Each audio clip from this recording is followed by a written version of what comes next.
ആയുർവേദത്തിന്റെ തലസ്ഥാനം എന്നറിയപ്പെടുന്ന കൊച്ചു നഗരമാണ് മലപ്പുറം ജില്ലയിലെ കോട്ടയ്ക്കൽ. ആരോഗ്യ സംരക്ഷണം ആയുർവേദത്തിലൂടെ എന്ന ലക്ഷ്യത്തോടെ വൈദ്യരത്നം PS വാര്യർ 1902 കോട്ടയ്ക്കലിൽ ആരംഭിച്ച ആരോഗ്യ സ്ഥാപനമാണ് കോട്ടയ്ക്കൽ ആര്യവൈദ്യശാല. ആയുർവേദ ചികിത്സാ സമ്പ്രദായത്തിന്റെ വളർച്ചയ്ക്കും ഉന്നമനത്തിനുമുള്ള പ്രവർത്തനങ്ങളോടൊപ്പം തന്നെ ഔഷധ സസ്യകൃഷി പ്രോത്സാഹനത്തിനുമുള്ള ഒട്ടേറെ പദ്ധതികളും വളരെ കാലമായി ആര്യവൈദ്യശാല നടപ്പിലാക്കി വരുന്നുണ്ട്. കാർഷിക മേഖലയുടെയും അതുവഴി ഇന്ത്യൻ ഗ്രാമീണ ജനതയുടെയും അഭിവൃദ്ധി ലക്ഷ്യമിട്ടുകൊണ്ട് 1982 സ്ഥാപിതമായ നബാർഡ് എന്ന ധനകാര്യ സ്ഥാപനം അതിന്റെ ഫാം സെക്ടർ പ്രൊമോഷൻ ഫണ്ട് വഴി കൃഷി പ്രോത്സാഹിപ്പിക്കുന്നതിനും അതുവഴി കർഷകരുടെ ജീവിത നിലവാരം മെച്ചപ്പെടുത്തുന്നതിനുമുള്ള വിവിധ പദ്ധതികൾ ആസൂത്രണം ചെയ്തു വരുന്നു. ഇതിന്റെ ഭാഗമായി ആര്യവൈദ്യശാലയും നബാർഡും ഒത്തുചേർന്നുകൊണ്ട് ഔഷധ സസ്യകൃഷിയിലൂടെ കർഷകരുടെ വരുമാനം വർദ്ധിപ്പിക്കാനുള്ള ഒരു പദ്ധതി നടപ്പിലാക്കുകയുണ്ടായി. നബാർഡിന്റെ സാമ്പത്തിക സഹായത്തോടെ ഔഷധ സസ്യകൃഷിയിലൂടെ കർഷകരുടെ വരുമാനം വർദ്ധിപ്പിക്കാനുള്ള പദ്ധതി 2022 മുതൽ ആര്യവൈദ്യശാല നടപ്പാക്കി വരുന്നു. മലപ്പുറം ജില്ലയിലെ വിവിധ പ്രദേശങ്ങളിൽ പങ്കാളിത്ത ഏജൻസികളുമായി ബന്ധപ്പെട്ട ആദിവാസി വിഭാഗങ്ങൾ ഉൾപ്പെടെയുള്ള കർഷകർക്കിടയിൽ തിരഞ്ഞെടുത്ത ഔഷധ സസ്യങ്ങളുടെ കൃഷി നടപ്പിലാക്കി. വിപണി സാധ്യതയുള്ള ഔഷധ സസ്യങ്ങൾ തിരഞ്ഞെടുത്ത് അവയുടെ മേൽത്തരം നടീൽ വസ്തുക്കൾ നഴ്സറിയിൽ ഉൽപ്പാദിപ്പിച്ചതിനു ശേഷം കർഷകർക്ക് നൽകി വേണ്ട നിർദ്ദേശങ്ങളോടെ അവരെ കൊണ്ട് കൃഷി ചെയ്യിക്കുകയും വിളവെടുപ്പിന് ശേഷം ആര്യവൈദ്യശാല തന്നെ നേരിട്ട് ഉൽപ്പന്നങ്ങൾ എടുത്തുകൊണ്ട് വിപണി ഉറപ്പാക്കുകയും ചെയ്യുക എന്നതായിരുന്നു പദ്ധതിയുടെ ഉദ്ദേശ ലക്ഷ്യം.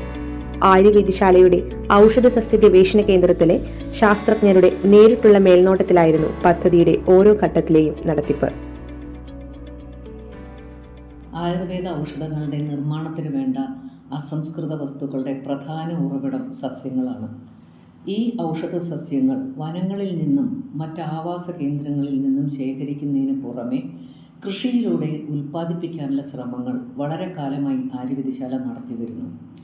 ഔഷധ സസ്യ ഗവേഷണ കേന്ദ്രം കഴിഞ്ഞ 1.5 വർഷമായി നബാർഡിൻ്റെ സാമ്പത്തിക സഹായത്തോടെ നടത്തിവരുന്ന ഔഷധ സസ്യ കൃഷി ആര്യവൈദ്യശാലയുടെ ഈ ശ്രമങ്ങൾക്ക് കൂടുതൽ ഊർജം പകരുന്നു. ഇതിൻ്റെ ഭാഗമായി കർഷകരിൽ നിന്നുള്ള ഉൽപ്പന്നങ്ങൾ ആര്യവൈദ്യശാല നേരിട്ട് വാങ്ങി വിപണി ഉറപ്പാക്കുകയും ചെയ്യുന്നു. മലപ്പുറം ജില്ലയിലെ തെരഞ്ഞെടുക്കപ്പെട്ട സ്ഥലങ്ങളിലാണ് പദ്ധതി നടപ്പിലാക്കിയത്. ഈ പ്രദേശങ്ങളിൽ കൃഷിക്ക് അനുയോജ്യമായതും വിപണി മൂല്യം ഉള്ളതുമായ ഔഷധ സസ്യങ്ങളായ കുറുന്തോട്ടി, ബോംബെ നന്നാരി, സർപ്പഗന്ധി, ശംഖുപുഷ്പം, കച്ചോലം, വെള്ളക്കുന്നി എന്നിവയാണ് കൃഷിക്കായി തിരഞ്ഞെടുത്തത്. അതത് പ്രദേശത്ത് ജനങ്ങൾക്കിടയിൽ പ്രവർത്തിക്കുന്ന സംഘടനകളായ നിലമ്പൂർ ആസ്ഥാനമായി പ്രവർത്തിക്കുന്ന ജൻ ശിക്ഷൺ സംസ്ഥാൻ, കീസ്റ്റോൺ ഫൗണ്ടേഷൻ, പാലക്കാട് മുണ്ടൂരിലുള്ള ഇന്റഗ്രേറ്റഡ് റൂറൽ ടെക്നോളജി സെന്റർ, കൊണ്ടോട്ടിയിലുള്ള green dome farmer producer company, കോഴിക്കോടുള്ള പീപ്പിൾസ് ഫൗണ്ടേഷന്റെ കീഴിൽ പൊന്നാനി മാറഞ്ചേരിയിൽ പ്രവർത്തിക്കുന്ന തണൽ വെൽഫെയർ സൊസൈറ്റി എന്നീ സന്നദ്ധ സംഘടനകളും കുലാമന്തോൾ ഗ്രാമപഞ്ചായത്തിലെ കുടുംബശ്രീ യൂണിറ്റും ഈ പദ്ധതിയിൽ പങ്കാളികളായി. കർഷകരെ സംഘടിപ്പിക്കുന്നതിനും കൃഷിഭൂമി കണ്ടെത്തുന്നതിനും പദ്ധതിയുടെ നിരന്തരമായ നേരിട്ടുള്ള അവലോകനത്തിനും പങ്കാളിത്ത ഏജൻസികളുടെ പങ്ക് വളരെ പ്രധാനപ്പെട്ടതാണ്.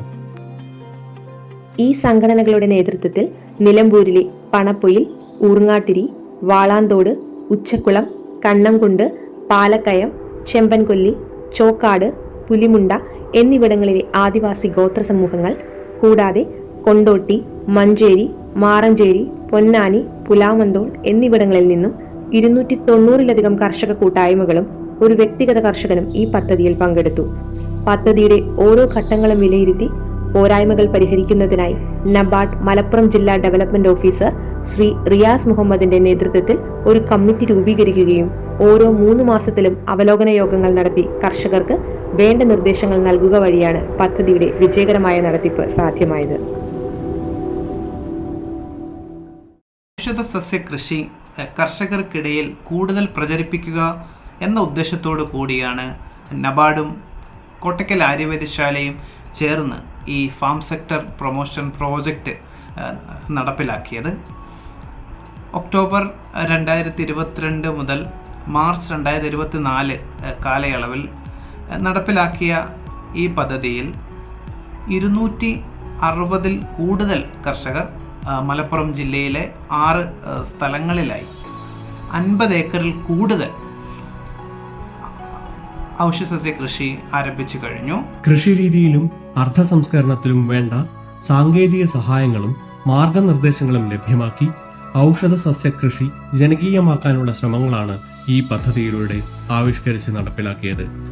ഔഷധ സസ്യങ്ങളുടെ കൃഷിരീതി, വിളവെടുപ്പ്, വിപണന സാധ്യത എന്നിവയെക്കുറിച്ച് കർഷകരിൽ അവബോധം ജനിപ്പിക്കാനും അവരെ കൃഷിയിലേക്ക് ആകർഷിക്കാനുമായി പരിശീലന പരിപാടികളും ബോധവൽക്കരണ ക്ലാസുകളും സംഘടിപ്പിച്ചു.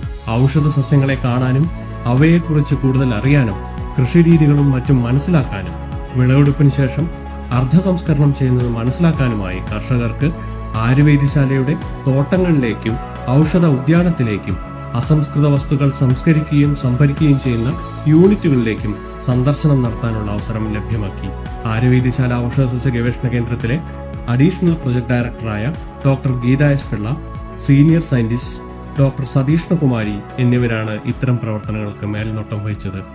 ഔഷധസസ്യ ഗവേഷണ കേന്ദ്രത്തിൽ നിന്നും പദ്ധതിയുടെ ചുമതലയുള്ള ശാസ്ത്രജ്ഞർ പദ്ധതി പ്രദേശങ്ങൾ നേരിട്ട് സന്ദർശിച്ച് കർഷകരിൽ നിന്നും വിവരങ്ങൾ ശേഖരിക്കുകയും ഓരോ ഘട്ടത്തിലുമുള്ള പുരോഗതിയും പ്രശ്നങ്ങളും അവലോകനം ചെയ്യുകയും കർഷകർക്ക് വേണ്ട മാർഗനിർദ്ദേശങ്ങൾ നൽകുകയും ചെയ്തു. ഈ പദ്ധതിയുടെ തുടക്കത്തിൽ ഗുണനിലവാരമുള്ള നടീൽ വസ്തുക്കളുടെ ലഭ്യതക്കുറവ് ഒരു പരിമിതിയായി അനുഭവപ്പെട്ടു. എന്നാൽ സംസ്ഥാനത്തിന് പുറത്തു നിന്നും പല ഇനങ്ങളുടെയും വിത്തുകൾ പദ്ധതിയുടെ സാമ്പത്തിക സ്രോതസ് ഉപയോഗപ്പെടുത്തി വാങ്ങാനും കർഷകർക്ക് വിതരണം ചെയ്യാനും സാധിച്ചു. ഈ വിത്തുകൾ ഉപയോഗപ്പെടുത്തി കൃഷി ആരംഭിച്ച കർഷകർ 1.5 വർഷത്തിനകം അവരുടെ സ്വന്തം വിത്തുകൾ ഉൽപ്പാദിപ്പിക്കാൻ തുടങ്ങി എന്നത് എടുത്തു പറയേണ്ട ഒരു വിഷയമാണ്. ഇതിലൂടെ സാമൂഹിക വിത്ത് ബാങ്ക് അഥവാ കർഷകരുടെ വിത്ത് ബാങ്ക് എന്നൊരു ആശയം ഉടലെടുത്തു. ആയുർവേദ ഔഷധ സസ്യങ്ങളുടെ കാര്യത്തിൽ ഇതൊരു പുതുമയുള്ള വിഷയമാണ്. ഇതുമൂലമുള്ള പ്രയോജനങ്ങൾ പലതാണ്. ഒന്നാമതായി, കർഷകർക്ക് കൂടുതൽ സ്ഥലത്തേക്ക് കൃഷി വ്യാപിപ്പിക്കാൻ അവരുടെ സ്വന്തം വിത്തുകൾ ലഭ്യമായി തുടങ്ങി. അതേപോലെ തന്നെ മറ്റുള്ളവർക്ക് വിത്ത് കൈമാറ്റം ചെയ്യുന്നതിലൂടെ കർഷകർക്ക് ഒരു അധിക വരുമാന സ്രോതസ് കൂടി ലഭ്യമായി. കൃഷിക്ക് തിരഞ്ഞെടുത്ത സസ്യങ്ങൾ പല പ്രദേശങ്ങളിൽ കൃഷി ചെയ്യുക വഴി ഓരോ പ്രദേശത്തിനും അനുയോജ്യമായ ഇനങ്ങൾ തിരിച്ചറിയാനും തുടർന്നുള്ള കൃഷി അതിനനുസരിച്ച് നടപ്പിലാക്കാനും സാധിക്കും. ഇതിൽ പങ്കെടുത്ത ഭൂരിഭാഗം കർഷകർക്കും ഔഷധ സസ്യകൃഷി പുതിയ ഒരു അനുഭവമായതിനാൽ അതിൽ നിന്നും പാഠങ്ങൾ ഉൾക്കൊണ്ട് ഭാവിയിൽ ഈ സംരംഭം കൂടുതൽ മെച്ചപ്പെട്ട രീതിയിൽ മുന്നോട്ട് കൊണ്ടുപോകാനുള്ള തയ്യാറെടുപ്പിലാണ് അവരിൽ പലരും. നമ്മളെ വീടുകളിലുണ്ടാക്കുന്ന പച്ചക്കറികളും അതിനെപ്പറ്റി അതൊക്കെയാണ്. ഈ സാധനം തന്നെ ഇപ്പോഴാണ് ഞങ്ങൾ കാണുന്നത്. ഇവരിതൊക്കെ കൊണ്ടുവന്നതിൻ്റെ ശേഷം 1.5 വർഷം കൊണ്ട് ഞങ്ങൾക്ക് ഒരുപാട് അറിവും എല്ലാം അവർക്ക് എന്താണെന്ന് അറിയത്തില്ല. അവിടെ നല്ലൊരു മാറ്റമാണ് വന്നിരിക്കുന്നത്. സ്ത്രീകൾക്കായാലും ആണുങ്ങളില്ലെങ്കിലും സ്ത്രീകൾ നല്ലൊരു കൂട്ടായ്മയാണ്. JSSഉം എല്ലാവരും നബാർഡും എല്ലാം, പിന്നെ കോട്ടക്കൽ ഡോക്ടർ ഗീത ഡോക്ടർ ആയാലും എല്ലാവരും തന്നെ. ഒരു ഇൻഡിവിജ്വൽ ഫാർമർ എന്ന നിലയ്ക്ക് ഞാനാണ് പേരുള്ളത്, മറ്റെല്ലാം ഓർഗനൈസേഷൻസ് ആണ്. എനിക്ക് പറയാനുള്ളത്, ഈ ഇൻഡിവിജ്വൽസിന് കുറച്ചും കൂടി സപ്പോർട്ട് ഗവൺമെൻറ് തലത്തിൽ കിട്ടണം. കാരണം ഓർഗനൈസേഷൻസിനും കോപ്പറേറ്റീവ് സൊസൈറ്റികൾക്കുമാണ് ഇപ്പോഴുള്ള ആനുകൂല്യങ്ങളെല്ലാം കിട്ടുന്നത്. കാരണം ഇൻഡിവിജ്വൽസിന് കൂടുതൽ സപ്പോർട്ട് ചെയ്യുകയാണെങ്കിൽ ഈ മേഖല നമുക്ക് കൂടുതൽ ഭംഗിയാക്കി കൊണ്ടുവരാൻ പറ്റും. അതാണ് എൻ്റെ കാഴ്ചപ്പാട്. ഔഷധ സസ്യങ്ങളുടെ കൃഷിക്ക് ആവശ്യമായ എല്ലാ വിവരങ്ങളും ഉൾക്കൊള്ളിച്ചുകൊണ്ട് ഔഷധ സസ്യങ്ങളും അവയുടെ കൃഷിരീതിയും എന്ന ഒരു പുസ്തകം പ്രസിദ്ധീകരിച്ച് കർഷകരിലേക്ക് എത്തിക്കുവാൻ ഈ പദ്ധതിയിലൂടെ സാധിച്ചു. കഴിഞ്ഞ 1.5 വർഷമായി നടപ്പിലാക്കിയ ഈ പദ്ധതിയുടെ ഭാഗമായി പുലാമന്തോൾ ഗ്രാമപഞ്ചായത്തിലെ കുടുംബശ്രീ അംഗങ്ങൾ, വ്യക്തിഗത കർഷകനായ ശ്രീ സന്തോഷ് ബാബു എന്നിവർ കൃഷി ചെയ്ത കുറുന്തോട്ടി വിളവെടുക്കുകയും ആയുർവേദശാല കർഷകരിൽ നിന്നും ഉൽപ്പന്നം തിരിച്ചെടുക്കുകയും ചെയ്തു. JSSന്റെ നേതൃത്വത്തിൽ നിലമ്പൂരിൽ വളാന്തോട് ഗോത്രസമൂഹം കൃഷി ചെയ്ത സർപ്പഗന്ധി, മഹാളിക്കിഴങ്ങ് എന്നിവയും വിളവെടുത്തു. മഴമറകളിൽ ഔഷധ സസ്യങ്ങളായ നിത്യകല്യാണി, ഓരില എന്നിവയുടെ കൃഷിയും ഈ പദ്ധതിയുടെ ഭാഗമായി നടപ്പിലാക്കി. ആദ്യം തന്നെ ഞങ്ങൾ അവർക്ക് എന്താണ് കൊടുക്കാൻ പോകുന്നതെന്നുള്ള വില നിശ്ചയിക്കും. ആ നിശ്ചയിച്ച വില പ്രകാരം ഞങ്ങൾ എല്ലാ വിളവുകളും ആ ഔഷധ സസ്യങ്ങളും ഞങ്ങളുടേതായ രീതിയിൽ നമ്മൾക്ക് വേണ്ട വിധത്തിൽ തിരിച്ചു തരുകയാണെങ്കിൽ ഞങ്ങളതെല്ലാം എടുക്കുന്നുണ്ട്. ഈ പദ്ധതിയിലൂടെ മലപ്പുറം ജില്ലയിലെ വിവിധ പ്രദേശങ്ങളിലെ, പ്രത്യേകിച്ച് നിലമ്പൂരിലെ ആദിവാസി ഗോത്ര സമൂഹങ്ങളിലെ കർഷക കൂട്ടായ്മകൾ ഉൾപ്പെടെ 290-ൽ പരം ഗുണഭോക്താക്കൾ ഔഷധ സസ്യകൃഷിയിലൂടെ വരുമാനമാർഗം കണ്ടെത്താൻ സാധിച്ചു. 20 ഹെക്ടറിലധികം കൃഷിഭൂമി കണ്ടെത്തുകയും കൃഷി ആരംഭിക്കുകയും ചെയ്തു. ഹ്രസ്വകാല വിളകളും ദീർഘകാല വിളകളും ഉൾപ്പെടുത്തിയുള്ള കൃഷിയായതിനാൽ ഒരു വർഷത്തിനിടയിൽ തന്നെ കർഷകർക്ക് വരുമാനം ലഭിച്ചു തുടങ്ങി. ഔഷധ സസ്യകൃഷി വാണിജ്യാടിസ്ഥാനത്തിൽ ഒരു അധിക വരുമാന സ്രോതസ്സായി ഏറ്റെടുത്ത് നടത്തുന്നതിനുള്ള സാധ്യതകൾ ഏറെയാണ്. നബാർഡിന്റെ സാമ്പത്തിക സഹായം ആര്യവൈദ്യശാലയുടെ കൃഷി പ്രോത്സാഹിപ്പിക്കുന്നതിനുള്ള പ്രവർത്തനങ്ങൾക്ക് ഊർജം പകരുന്നു.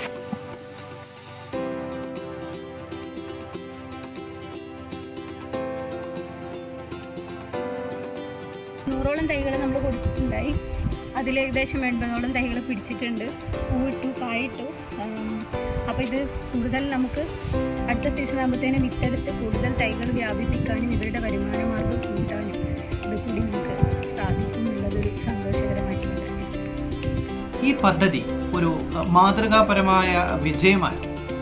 കാരണം കോട്ടക്കൽ ആയുർവേദശാല ഇത് ബൈബാക്ക് ചെയ്യുന്നത് കൊണ്ട്, ഇത് തിരിച്ചു വാങ്ങുന്നത് കൊണ്ട് വിപണി ഉറപ്പുള്ള, വരുമാനം ഉറപ്പുള്ള ഒരു കൃഷിയാണ് കർഷകർ ആരംഭിച്ചിരിക്കുന്നത്. നബാർഡിന്റെ ഈ സംരംഭത്തിന് ആത്മാർത്ഥമായി നന്ദി പറയുകയും ഭാവിയിൽ ഇത്തരം സംരംഭങ്ങളുമായി സഹകരിക്കാനുള്ള ഞങ്ങളുടെ ആഗ്രഹം പ്രകടിപ്പിക്കുകയും ചെയ്യുന്നു.